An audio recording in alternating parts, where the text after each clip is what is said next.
Voici le paradigme du grand œuvre, Vitriol, du frère Basile Valentin, interprété et expliqué par les frères de la Rose et de la Croix d'Or du XVIe et XVIIe siècle.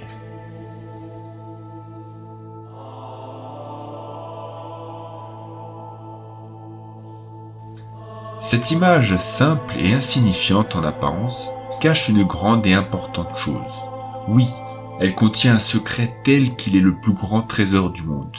Car, sur cette terre, qu'est-ce qui est censé être plus parfait que d'être un seigneur dont l'or ne s'épuise jamais, qui possède un corps sain, frais et robuste tout au long de sa vie, jusqu'à l'heure prédestinée qu'aucune créature ne peut dépasser. Tout ceci, je l'ai précisé, clairement se trouve dans cette figure représentée. On peut y voir 3 écus distincts, sur lesquels sont l'aigle, le lion et la libre étoile, et peint au milieu d'eux, avec art, se tient le globe impérial.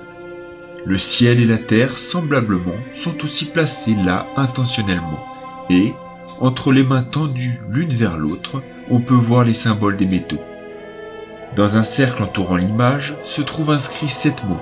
Je vais maintenant dire ce que chacun signifie en particulier, et ensuite indiquer sans hésitation comment on le nomme. Là réside le secret du sage, dans lequel on trouve un grand pouvoir. Comme on doit le préparer dans ce qui suit sera aussi décrit, les 3 écus ensemble désignent Sal, Sulfure et Mercurium. Sal est un corpus qui, dans l'art, est le tout dernier. Sulfure est donc l'âme, sans lequel le corps ne peut rien.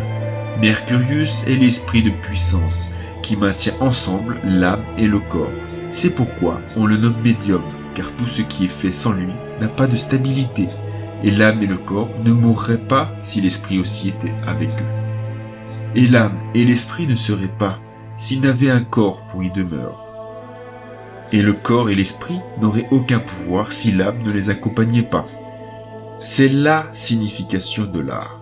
Le corps donne la forme et la consistance, l'âme la teinte et la colore, l'esprit le rend fluide et le pénètre. L'art ne peut donc exister dans une seule de ces 3 substances. Le plus grand des secrets ne peut non plus exister seul. Il doit avoir un corps, une âme et un esprit.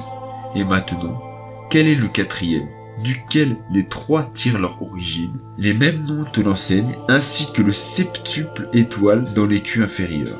Le lion, de même, par sa couleur et sa puissance, montre sa nature et sa propriété. Dans l'aigle, le jaune et le blanc se manifestent. Comprends-moi bien, car il y a lieu d'être attentif. Le globe impérial présente le symbole de cet immense bien. Le ciel et la terre, 4 éléments, le feu, la lumière et l'eau sont là. Les 2 mains attestent par serment la raison vraie et la véritable connaissance, et de quelle racine dérivent tous les métaux et bien d'autres choses. Il ne reste maintenant que les 7 mots, écoute encore ce qu'ils signifient. Si tu comprends bien cela maintenant, cette connaissance ne te fera jamais plus défaut. Chaque mot représente une ville, chacune d'entre elles n'a qu'une porte. La première signifie l'or et elle est jaune à dessin. La deuxième, le bel argent blanc. La 3e, Mercurius, est grise de même. La 4e, représentant l'étain, est bleu ciel. La 5e, le fer, est rouge sang. La 6e, le cuivre, est vert franc. La 7e, le plomb, est noir comme le charbon. Fais attention à ce que je veux dire, comprends-moi bien. Dans ces portes de ville, en vérité, se trouve toute la base de l'art. Car aucune ville ne peut rien faire seule. Les autres doivent être présentes aussi. Et aussitôt que les portes sont fermées, personne ne peut plus entrer dans aucune ville. Et si elles n'avaient pas de porte, elles ne pourraient rien accomplir. Mais si ces portes sont réunies, un rayon de lumière sort de chacune des 7 couleurs, brillant ensemble très vivement. Leur puissance est incomparable. Tu ne peux trouver de pareilles merveilles sur terre. C'est pourquoi prête l'oreille à d'autres détails. 7 lettres et 7 mots, 7 villes et 7 portes, 7 temps et 7 métaux, 7 jours et 7 chiffres. Par là, je veux dire 7 herbes, et 7 arts et 7 pierres également. En cela consiste tout art durable. Heureux celui qui trouve cela. Si tu as trop de mal à le comprendre, laisse-moi te donner encore quelques autres détails. Sincèrement, je te révèle très clairement et nettement, sans haine et sans envie, comment on le nomme d'un seul mot. Vitriol, pour celui qui comprend. Si tu voulais souvent calculer cette voie kabbalistique avec beaucoup d'applications, tu trouverais écrit partout les chiffres 7 et 50. Que l'œuvre ne te décourage pas, comprends-moi bien, et tu y prendras plaisir. De plus, note ceci intégralement. Il est une eau qui ne mouille pas, c'est d'elle que les métaux sont tirés. Elle est gelée, aussi dure que de la glace. Un vent plus puissant soulève une poussière humide, en qui sont toutes les qualités. Si tu ne comprends pas cela, alors je ne peux pas te le nommer autrement. Maintenant, je vais t'enseigner comment elle devrait être préparée. Il y a 7 voies pour cet art. Si tu négliges une seule, tu travailles en vain. Mais tu dois avant toute autre chose savoir que tu dois réussir la purification. Et bien, qu'elle soit double, tu n'as besoin que d'une seule. Par elle, le premier travail se fait aisément, sans aucune autre addition, sans y distiller autre chose, simplement grâce à sa putréfaction. C'est à partir de toute sa terrestréité que tout est ensuite préparé. Cette première voie comporte 2 sentiers. Heureux celui qui s'engage sur le bon sentier.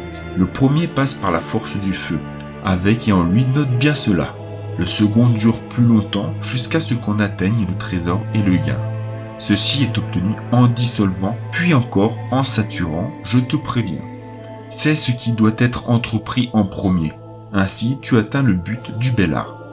Lorsque toute la purification sera terminée, elle sera préparée et bouillie au soleil ou dans le fumier, chaud pendant un temps qui s'étend fort loin, jusqu'à ce que cela devienne stable et parfait. Et le trésor du sage est dedans. Les autres voies sont très subtiles et plus d'un puissant y a échoué. Car là se trouve le but de la distillation et de la sublimation des sages.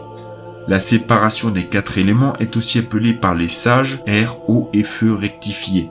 La terre du sol en a égaré beaucoup, ayant été considérée comme une chose sans valeur, bien que tout le pouvoir réside en elle.